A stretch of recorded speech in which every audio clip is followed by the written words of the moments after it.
রাত ৮টা। রান্নাঘর থেকে ভেসে আসছে মশলার গন্ধ। রিয়া হাতের কাজ শেষ করে ডাইনিং টেবিলে খাবার সাজাচ্ছে। অর্ণব তখন অফিস থেকে ফেরেননি। বাড়িতে আছে অর্ণবের ছোট ভাই সায়ন, কলেজে পড়ে, বয়স মাত্র ২১। রিয়া আর অর্ণবের বিয়ে হয়েছে ৫ বছর। একসময় দুজনের মধ্যে যে উচ্ছ্বাস ছিল এখন সেটা নেই। অর্ণব কাজের চাপে ব্যস্ত, রিয়ার একাকিত্ব যেন বাড়তেই থাকে দিনের পর দিন। সেই ফাঁকেই সায়নের উপস্থিতি রিয়ার জীবনে নতুন আলো নিয়ে এলো। সায়ন চুপচাপ, লাজুক ধরনের, কিন্তু রিয়ার সঙ্গে তার কথাবার্তা দিনে দিনে বাড়তে থাকে।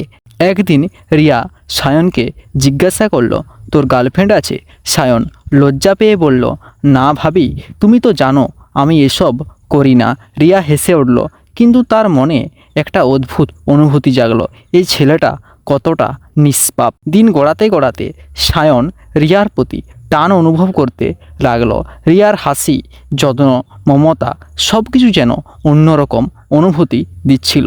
রিয়া বুঝতে পারছিল, কিন্তু ইচ্ছা করেই দূরে সরে যাচ্ছিল না। একদিন অর্ণব অফিসে নাইট শিফটে, বাড়িতে শুধু রিয়া আর সায়ন। রাতে বৃষ্টি পড়ছে, বিদ্যুৎ চলে গেছে। মোমবাতির আলোয় বসে দুজনে গল্প করছে। হঠাৎ রিয়ার শাড়ির আঁচলটা খুলে যায়। সায়ন তাকিয়ে রইল, চোখ ফিরিয়ে নিতে পারল না। রিয়া বলল, কি দেখছিস সায়ন? কণ্ঠে মিশে আছে মৃদু হাসি। সায়নের গলা শুকিয়ে গেল। ভাবি, আমি জানি না কেন, কিন্তু আমি তোমাকে। কথা শেষ করতে পারল না। রিয়া ঠোঁটে আঙুল দিয়ে চুপ করালো, কিন্তু সেই রাতটা ছিল অন্যরকম। আবেগের ঝড়ে দুজনেই ভুল করল। পরের দিন সকালে রিয়া আয়নায় তাকিয়ে নিজেকে চিনতে পারল না। চোখে অদ্ভুত অপরাধবোধ।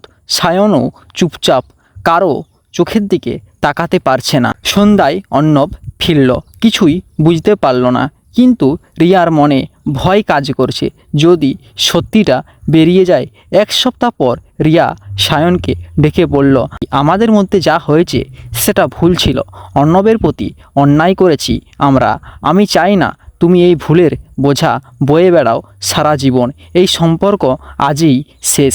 সায়নের চোখে জল, কিন্তু সে বুঝল এই ভালোবাসা ভালোবাসা নয়, এটা শুধু মুহূর্তের আবেগ। রিয়া নিজের মনের মধ্যে প্রতিজ্ঞা করল, কখনো আর একাকিত্বের ফলে এমন ভুল পথে যাব না। এক মুহূর্তের আবেগ জীবনের সবচেয়ে বড় অনুশোচনার কারণ হতে পারে।